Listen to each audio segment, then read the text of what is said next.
날씨가 추운데 또 교회에 오신 우리 비추교회 가족들 환영하고 축복합니다. 추우면 옷도 입으면 됩니다. 비 오면 우산 쓰면 되고, 우리의 기도를 그 어떤 것도 막지 못한다는 거 또 기억하면서 어떤 형편에서든지 기도하시고 어려워도 또 주 앞에 무릎 꿇는 비추교회 성도님들 되시기를 주님의 이름으로 축원합니다. 요한복음에는 예수님이 스스로를 가리켜서 내가 에고 에임이다 자신을 설명하는 부분이 나옵니다. 에고 에임이 이렇게 말하곤 하는데 나는 누구누구다 이렇게 설명하고 있는 거예요. 예수님이 직접 자기 자신에 대해서 밝히 말씀해 주는 겁니다. 다른 복음서를 읽어보게 되면은 예수님의 설교와 또 가르침, 행동을 통해서 예수님이 어떠한 분인지 알게 되고, 또한 제자들의 증언을 통해서 예수님이 어떠한 분인지 알게 되는데, 요한복음 좀 더 특별하게 예수님이 자기 자신에 대해서 직접 설명해 주는 말씀이 등장하게 됩니다. 그래서 요한복음이 예수님을 이해하는 데 있어서 매우 중요한 자료가 된다, 복음서가 된다, 그렇게 말할 수밖에 없는 거예요. 예수님을 제대로 이해하기를 원한다면 요한복음은 매우 중요한 통로가 될 것입니다. 요한복음에는 총 7개의 에고 에이미가 등장하게 됩니다. 이 7번 말씀으로 예수님이 내가 누구인지에 대해서 정확하게 말씀해 주세요. 우리가 앞서 살펴본 것처럼 요한복음 6장에는 나는 생명의 떡이다, 오병이어의 기적을 행하시고 난 다음에 우리에게 생명의 떡이 있는데 그것이 예수님이다 말씀하시죠. 8장 읽어보게 되면 나는 세상의 빛이다 이렇게 예수님 말씀하시는 것도 나옵니다. 그리고 오늘 우리가 읽은 10장에는 예수님이 내가 양의 문이 된다 말씀하시고, 조금 더 나가서 내가 양의 선한 목자다 이렇게 말씀하고 있어요. 우리 내일 같이 살펴볼 말씀이에요. 그 뒤에도 예수님은 계속해서 내가 생명이요 부활이고 내가 길과 진리요 생명이다 이런 말씀을 통해서 예수님이 누구인지에 대해서 분명히 말씀해 주고 있습니다. 오늘 그 가운데 예수님이 우리에게 양의 문이라는 것에 대해서 말씀해 주고 있어요. 오늘 본문을 읽어보게 되면은 양의 문이라는 말씀이 나오고 또 한편으로는 목자라는 말씀이 섞여서 나와서 조금은 혼란스럽게 느껴질 수 있을지는 모르지만, 오늘 본문에서는 예수님이 양의 문이다라는 것에만 국한적으로 묵상해보고 내일 본문에 가서 우리의 목자 대신, 선한 목자 대신 예수님에 대해서 살펴보게 되면은 예수님이 어떠한 분이고 예수님이 우리에게 어떠한 의미인지를 분명하게 알 수 있을 것만 같습니다. 우리 먼저 10절 말씀 한번 같이 읽어볼게요. 10절의 말씀인데 한번 같이 읽어볼게요. 시작. 도둑이 오는 것은 도둑질하고 죽이고 멸망을 시키려는 것뿐이요 내가 온 것은 양으로 생명을 얻게 하고 더 풍성히 얻게 하려는 것이라. 어제 말씀과 연결돼서 도둑이 오는 것은 도둑질하고 빼앗고 멸망시키는 것뿐이다. 뒤에 살펴보겠지만 바리새인들이 거짓 종교 지도자들이 하는 일이 그런 것뿐이다라고 하는 거예요. 우리의 생명을 빼앗고 우리를 어렵게 만드는 것이 이 도둑질, 이 거짓 종교 지도자들이 하는 일이고, 오직 예수님만이 우리에게 생명이 되시고 우리의 생명을 풍성하게 하시는 분이다 그렇게 말씀하고 계신 거예요. 전 우리 비치교회 식구들이요, 세상의 엉뚱한 진리를 쫓아가고 엉뚱한 것에 마음을 빼앗기며 살아가는 것이 아니라 예수님만을 바라보고 예수님만을 붙들면서 여러분의 신앙이 더 건강해지고 풍성해지는 분들 되시기를 주님의 이름으로 축복합니다. 여러분, 이 기도의 자리는 예수님만 바라보는 자리일 줄로 믿습니다. 우리가 기도하는 이 시간은 예수님만 붙드는 시간인 줄로 믿습니다. 여러분, 이 기도의 시간을 통해서 우리가 더 예수님을 힘껏 붙들게 된다면 세상의 엉뚱한 것들이 여러분의 마음을 빼앗지 못하게 될 것이고, 우리의 신앙이 건강해지고 예수님 말씀해 주신 것처럼 풍성하게 될 줄로 믿습니다. 이제 오늘 예수님이 우리의 생명의 양의 문이 되신다는 것을 같이 살펴보게 될 텐데요. 두 가지를 살펴보면서 우리에게 주시는 음성을 듣는 시간 됐으면 좋겠어요. 먼저 1절 말씀 하나씩 같이 한번 읽어볼게요. 1절입니다. 시작.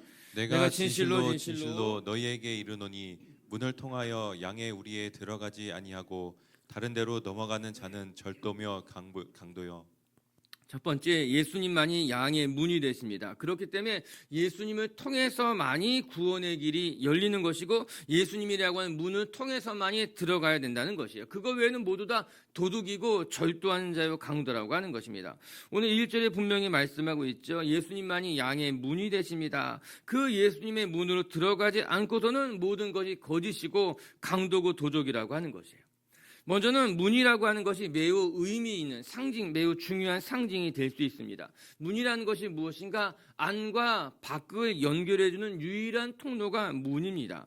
문이라고 하는 통로를 통해서 들어가기도 하고 나오기도 하는 것이요. 이 문이라고 하는 것은 안과 밖을 연결해주는 공식적인 통로일 수 있는 겁니다. 이 문을 통과하지 않고 오히려 이 문을 통하지 않고 담을 넘어서 간다거나 혹은 문을 부수고 들어가는 경우가 있다면 그 사람은 주인이 되지 않기 때문에 그 집에 들어가면 안 되는 사람이기 때문에 문을 통과하지 않는다는 거예요. 담을 넘거나 문을 부수거나 한다라고 하는 것이죠. 이렇게 문이라고 하는 것은 안과 밖을 연결해주는 공식 통로, 그 통로만이 온전히 들어갈 수 있는 문이 된다라고 하는 겁니다. 예수님은 이 문이라고 하는 이제 상징을 통해서 문을 통하지 않고 들어간다면 그 사람은 거짓이다, 불법이다, 강도자라고 말씀하고 있는 겁니다. 이는 우리가 어제 살펴본 것 같이 바리새인들과 서기관들, 종교 지도자들을 가리키는 말일 것이에요. 당시의 종교 지도자들이 오히려 이스라엘 백성들의 신앙을 혼란스럽게 만들고 하나님께 나아가는데 걸림돌이 되고 있다, 이렇게 지적하는 것 아니겠어요? 심지어는 그들이 하나님의 백성들을 빼앗아가는 절도자다, 강도와 같은 자들이라고 매우 엄하게 꾸짖는 장면입니다. 오늘 이 10절의 10장의 말씀이 어떤 선한 목자가 되시고 양의 문이 되신다고 하는 것이기 때문에 굉장히 부드럽고 온유하고 목가적인 말씀처럼 들리는 것만 같지만 사실 10장의 말씀을 잘 읽어보게 되면은 예수님이 매우 아주 맹렬하게 거짓 지도자들을 이렇게 질책하면서 나로 말미암지 않는 자들이 하나님의 백성을 혼란스럽게 만들고 복잡하게 만들고 뺏어가는 절도자와 같고 도둑과 같다고 이야기하고 있는 것 아니겠습니까? 우리가 반드시 기억할 것은 예수님만이 하나님께 나아가는 유일한 통로가 되고 공식적인 통로가 된다라고 하는 것입니다. 포스트 모더니즘 시대 속에서 세상은 여러 가지 다양한 문이 존재한다고 이야기합니다. 서울을 가되 경부고속도로만 가는 것이 아니라 다른 길을 통해서 서울에 갈 수 있는 것이 아니냐.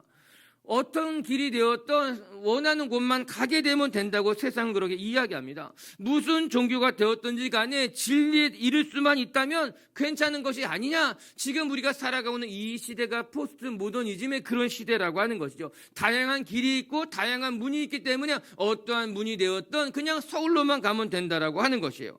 하지만 예수님 우리에게 분명하게 말씀하고 계십니다. 예수님만이 양의 문이 되기 때문에 그 문으로만 들어가야지 된다고 이야기하고 있는 거죠. 그 문은 예수님의 문을 통과하지 않고서는 하나님을 볼 수도 없고 하나님을 알 수도 없다고 말씀하고 있는 것 아니겠어요?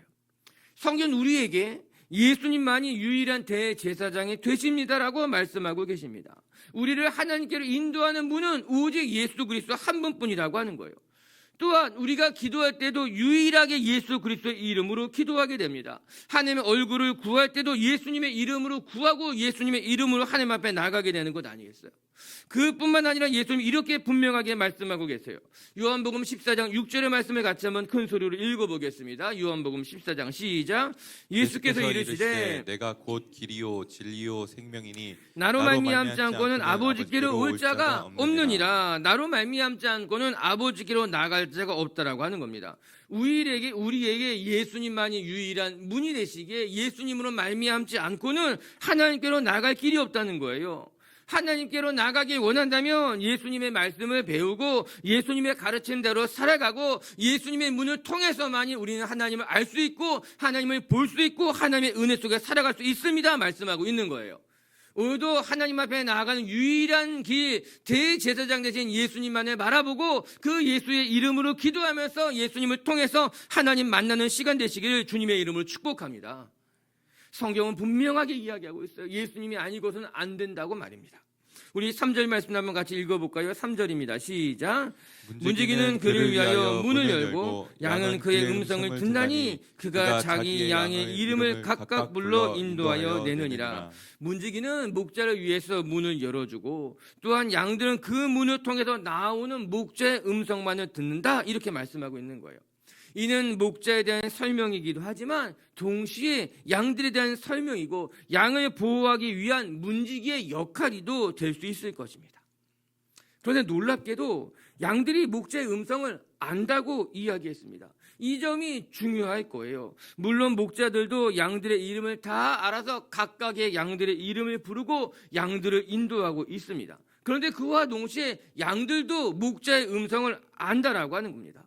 그리고 그 목자의 음성만을 듣고 그 목자의 음성을 따라가는 것이 양의 모습이라고 하는 것입니다. 이 사람이 나의 목자인지 아니면 나의 목자가 아닌지, 이 음성이 내가 따라가야 할 음성인지 내가 따라가서는 안 될 음성인지에 대해서 양들도 안다라고 하는 것입니다.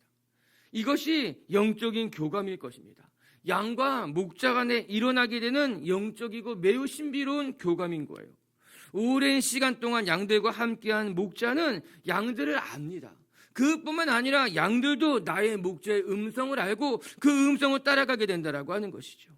전 오늘도 묻고 싶습니다. 우리 비치교회 식구들도 이 하나님의 백성, 하나님의 양들로서 하나님과 영적인 교감을 가지고 하나님의 음성을 듣고 있는지, 하나님의 음성을 분별하고 있는지 여러분에게 묻고 싶은 거예요. 사실 이단을 구별하는 방법은 크게 어렵지 않습니다. 이단에 대해서 꼼꼼히 공부해야지만 이단에 대해서 분별할 수 있는 것이 아니라 우리가 말씀만 제대로 보고 말씀만 제대로 이해하게 되면은 이단을 구별하는 것은 크게 어렵지가 않습니다. 그들의 주장에 대해서 이거 이상한데 맞지 않는데 우리가 본능적으로 알게 된다라고 하는 거예요. 우리가 상한 음식을 먹을 때 있어서 이게 상했네. 이게 맛을 볼 때 이거 상한 거, 이게 이런 곰팡이가 번식했기 때문에 이 음식이 상한 거야. 이 음식은 상온에 약 27시간 동안 방치되어 있는 것이 내가 분명히 알 수 있어. 이거 먹으면 안 돼. 이렇게 아는 것이 아니라 그냥 먹어보게 되면은 이거 상한 것 같은데. 이거 먹으면 안 될 것만 같은데 본능적으로 알게 되는 것 아니겠어요? 위조 지폐를 구별하는 방법도, 검수하는 방법도 진짜 지폐를 많이 세워보게 되면, 만져보게 되면 알게 된다는 건 아니겠어요? 위조 지폐는 어떻게 생겼고 어떤 감각이 있는 것이고 이것이 필요가 없이 진짜 지폐를 많이 세워보는 은행원들은 그냥 알게 된다라고 하는 것입니다. 말씀에 대해서도 우리가 하나님 말씀을 많이 대하고 읽게 되면은 자연스럽게 알게 된다는 거죠. 이것이 목자의 음성인지 아니면 목자가 아닌 것인지, 이것이 거짓 이단의 음성인지 알게 된다라고 하는 겁니다. 전 우리 미치교회 식구들이 하나님의 말씀을 그냥 많이 보시고 건강한 공동체에서 신앙생활 어우러져 하게 된다면 우리의 신앙은 건강해지고 하나님의 음성을 분별하게 되고 주님 따라가게 될 줄로 믿습니다. 신대원 준비할 때 성경책 진짜 많이 읽거든요. 많이 읽고 저 시험 공부할 때는 진짜 많이 읽을 수밖에 없었어요. 그래야지 이제 많이 읽었는데, 근데 신대원 공부할 때 감당 안 되는 사람이 있어요. 누구를 감당하기 어려운가? 권사님들이 이길 수가 없는 거예요. 나는 이 신대원 가려고 정말 이 성경책에 화이트까지 칠하면 막 외워도 이제 성경 문제 나오거든요. 이게 어디 나오는 구절인가 이렇게 조그맣게. 그거 맞추기가 어려워요, 사실. 그래 놓고 이제 사지선다로 에스겔, 요나, 빌레몬서 하는데 권사님들은 이거 그냥 에스겔 같은데? 하면 대충 맞더라고요, 이게. 왜 이런 것일까? 막 공부하지 않아도 성경을 10번, 20번, 30번 통독을 쭉 하면은 그 안에서 새겨지게 되는 거를 제가 그때 알게 된 거예요. 그런 제가 후배들한테, 입시 준비하는 후배들한테 성경 통독 많이 해. 성경 통독 많이 하면 그냥 자연스럽게 스며들면서 알게 돼. 이런 제가 이야기했던 게 말씀 준비하면서 생각나게 되더라고요. 여러분, 하나님의 음성을요 쭉 듣고 말씀을 쭉 보게 되면은 목자의 음성을 분별하게 되고 목자의 음성을 깨닫게 되고 목자에 따라갈 수 있는 영적인 교감이 일어나게 되는 줄로 저는 믿습니다. 오늘도 우리의 삶에 참된 분이 되신 분 오직 예수 그리스도라는 것을 기억하면서 예수님만을 통해서 하나님 만나시고 예수님을 통해서 여러분의 삶이, 여러분의 신앙이 더 아름다워지시기를 주님의 이름으로 축복합니다. 두 번째, 또 말씀 통해 배우게 되는 것은 예수님만이 우리에게는 구원이 되시고 예수님을 통해서만이 우리는 풍성한 꼴을 먹고 누리게 될 수 있게 된다라고 하는 거예요. 이제 우리 9절의 말씀 한번 읽어볼게요. 9절의 말씀이에요. 시작. 내가 문이니 누구든지 나로 말미암아 들어가면 구원을 받고 또는 들어가며 나오며 꼴을 얻으리라. 오늘 말씀이 이제 1절부터 6절까지가 양의 문에 대한 이야기를 하셨는데 그것으로 온전히 이해가 되지 않으니까 예수님이 7절부터 다시 한번 설명해 주는 말씀이 나옵니다. 그래서 7절 보게 되면 내가 양의 문이다. 그 밑줄을 그시고 딱 설명해주고 그 다음에 9절에 가서 그 양의 문이 의미하는 바가 무엇인지에 대해서 다시 한번 반복하는 말씀인데 그 9절이 중요한 거예요. 두 가지를 이야기하고 있습니다. 첫 번째는 예수님만이 우리의 구원자가 되신다는 걸 이야기하고 두 번째는 예수님을 통해서 우리가 풍성한 꼴을 먹게 된다는 걸 이야기하고 있습니다. 먼저는 예수님만이 우리에게 구원자가 되신다는 거예요. 예수님만이 양의 문이 되시고 그 문을 통과한 자만이 구원을 얻게 된다라고 하는 것입니다. 예수님의 말씀은 매우 선명합니다. 더 이상의 예외가 없다라고 하는 것이죠. 이 땅의 구원자는 오직 예수 그리스도 한 분뿐이다. 예수님을 통해서만이 하나님을 만날 수 있고 예수님을 통해서만이 구원을 얻을 수 있게 된다라고 하는 겁니다. 말씀 이야기 앞서서 우리 바울이 전해준 우리 사도행전의 말씀, 베드로가 전해준 말씀 하나만 읽어볼게요. 사도행전 4장 12절의 말씀이에요. 한번 같이 읽어봅시다. 시작. 다른 이로서는 구원을 받을 수 없나니 천하 사람 중에 구원을 받을 만한 다른 이름을 우리에게 주신 일이 없음이라 하였더라. 아멘. 아주 분명한 이야기를 하고 있습니다. 다른 이로서는 구원을 받을 수가 없나니 천하 사람 중에 구원을 받을 만한 이름은 우리에게 주신 것이 없다. 오직 예수 그리스도만이 우리의 구원이 된다. 아주 분명하게 사도행전에서 이야기하고 있는 것 아니겠습니까? 예수님만이 우리에게 구원자가 되시고 예수님만이 우리를 구원해 주십니다. 고백하고 있는 거예요. 우리나라의 전래동화 중에 햇님 달림이라는 전래동화 우리 잘 알잖아요. 썩은 동아줄을 붙잡은 호랑이는 끊어져 죽게 되고 든든한 동아줄을 붙잡은 이 햇님 달림 아이들만이 이제 구원을 받게 된다. 그런 우리 전래동화 우리가 너무너무 잘 알잖아요. 우리에게 진짜 구원자가 우리가 붙잡아야 될 분이 누구이냐? 썩은 동아줄과 같은 이 세상의 거짓된 학문과 이 세상의 거짓된 것을 붙잡으면은 결국 죽을 수밖에 없다. 썩은 동아줄밖에 되지 않는다라고 하는 거예요. 내가 보기에는 대단한 것 같아요. 그것이 나에게 지식을 줄 것만도 같아요. 그것을 붙잡아야지만 내 삶이 풍성해질 것만 같아요. 그런 것들이 우리 주변에 많이 있을 수 있어요. 그러나 성경 분명하게 이야기합니다. 그건 썩은 동아줄과 같은 거야. 그것이 너를 구원하지도 못하고 그것이 너의 생명을 풍성하게 하지도 못하고 오직 예수 그리스도만이 너에게 생명이야 구원이야 너의 삶을 유지시켜 줄 수 있어 말씀하고 있는 것 아니겠어요? 우리가 잡아야 될 동아줄은 분명합니다. 예수 그리스도만이 우리에게 구원이 되신다 말씀하고 있는 겁니다. 아멘. 그 예수의 이름에 능력이 있습니다. 예수의 이름을 통해서만이 하나님을 만날 수 있고 예수 그리스도만이 우리에게 힘이 되신다라고 하는 거예요. 할렐루야. 그러나 가서 두 번째 예수님은 우리에게 말씀하십니다. 그 예수님을 통해서 우리는 풍성한 꼴을 먹게 되십니다. 이 이야기예요. 이러면서 우리 내일 묵상하게 될 선한 목자에 대한 이야기로 자연스럽게 연결하게 되는 것입니다. 예수님만이 우리에게 유일한 구원자가 되는 것이 아니라 예수님만이 우리의 삶을 풍성하게 해주신다는 의미예요. 예수님만이 상한 음식이 아니고 우리의 영혼을 풍성하게 해줄 수 있는 참된 목자가 되고 양식이 되신다. 오늘 보면 이렇게 끝나고 있어요. 우리 10절 말씀 한번 큰 소리를 읽어볼게요. 시작. 도둑이 오는 것은 도둑질하고 죽이고 멸망시키려는 것뿐이요 내가 온 것은 양으로 생명을 얻게 하며 더 풍성히 얻게 하려는 것이라. 아멘. 이거 제가 참 좋아하는 말씀이에요. 거기 밑줄 한번 그시는데 다 긋지 마시고 우리 중간부터 내가 온 것은 양으로 생명을 얻게 하고 더 풍성히 얻게 하려는 것이다. 여기 밑줄을 그시고 생명의 동그라미 풍성이의 동그라미 이렇게 하면 이거 제가 아주 좋아하고 저의 신앙생활에 있어서 아주 중요한 말씀으로 제가 생각하고 있는 구절이에요. 주님이 우리에게 오신 것은 우리에게 생명을 주시기 위함이다. 예수님만이 우리에게 생명이 되시고 예수님만이 우리에게 능력이 되신다는 거죠. 그리고 두 번째는 우리에게 생명을 주실 뿐만 아니라 그 생명을 어떻게 해요? 풍성하게 하기 위함이다. 이렇게 이야기하고 있는 것입니다. 예수님이 우리에게 오신 이유는 우리에게 생명만 주시는 것이 아니라 그 생명이 풍성해지기 위함이다. 여러분, 우리가 신앙생활하는 것이 단지 내가 죽어서 천국 가기 위함이 아니라 이 땅에서 하나님의 풍성한 유산을 누리게 하시는 것이 하나님의 뜻이고 예수님의 역할이고 예수님이 우리에게 주시는 선물이라고 하는 것입니다. 전 이 사실 우리가 꼭 기억해 주시기를 바랍니다. 여러분, 예수님이 우리에게 오신 것은 우리에게 생명을 주시기 위함이에요. 근데 그것이 전부가 아니라 우리에게 주신 이 생명을 더 풍성하게 하기 위해서 우리에게 주셨다라고 하는 것입니다.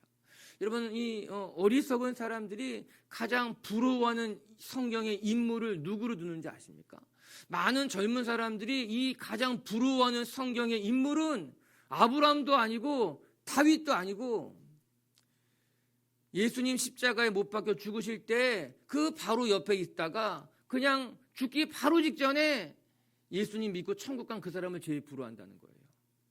내가 그냥 이 세상에서 하고 싶은 거 다 하고 죄 짓고 싶은 거 다 짓고 하고 싶은 거 다 하다가 마지막에 죽기 바로 직전에 예수 믿고 천국 가는 게 제일 부럽다. 나 그렇게 살고 싶다는 거예요. 저도 옛날에 어렸을 때 그런 생각 안 해본 건 아닙니다. 그거 괜찮네. 하고 싶은 거 다 하고 마지막에 예수 믿고 천국 딱 가면 뭐 너무너무 좋은 거 아니야 이거? 좋긴 뭐가 좋아요. 여러분, 우리의 신앙의 목적이, 우리가 예수님을 만난 목적이 단지 천국 가기 위함이라면 우리의 삶은 너무나 비극적입니다. 우리의 신앙은 너무나 초라한 신앙이 되는 거예요. 예수님 우리에게 생명을 주시기 위해서 오신 거예요. 근데 그것뿐만이 아니라 이 생명이 풍성케 하기 위해서, 이 생명이 얼마나 풍성한 것인지, 이 생명을 누리며 살아가는 것이 얼마나 아름답고 행복하고 넉넉하고 풍요로운 것인지 알고 그 삶을 누리게 하기 위해서 예수님이 우리 가운데 오셨다고 하는데, 적지 않은 사람들이 그냥 생명 얻는 거, 죽어도 천국 가는 게 신앙의 전부인 줄 착각하면서 그것만 붙들고 신앙생활한다라고 하는 것입니다. 여러분, 그렇지 않습니다. 여러분, 하나님이 우리에게 생명 주신 것은 이 생명 간당간당하게 산소호흡기만 끼고 살아가는 신앙을 원하시는 게 아니에요. 여러분, 우리가 살아가면 여러분, 우리가 건강하게 풍성하게 오래 살아야죠. 그냥 산소호흡기만 끼고 죽을 때까지 누워서 살면 안타까운 건 아닙니까?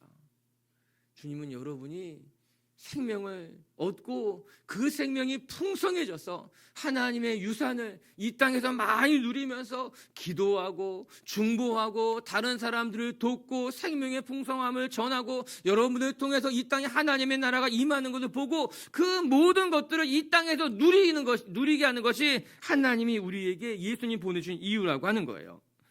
전 여러분의 삶이, 여러분의 신앙이 풍성해지기를 주님의 이름으로 축복합니다. 아멘. 크게 하세요. 전 여러분의 영적인 생명이 풍성해지기를 주님의 이름으로 축복합니다. 잘 먹고 잘 자고 잘 나누고 잘 섬기고 하나님의 나라를 전하고 그로 말미암아 생명이 살아나게 되고, 아멘. 이것이 예수님이 우리에게 오신 이유인 거예요.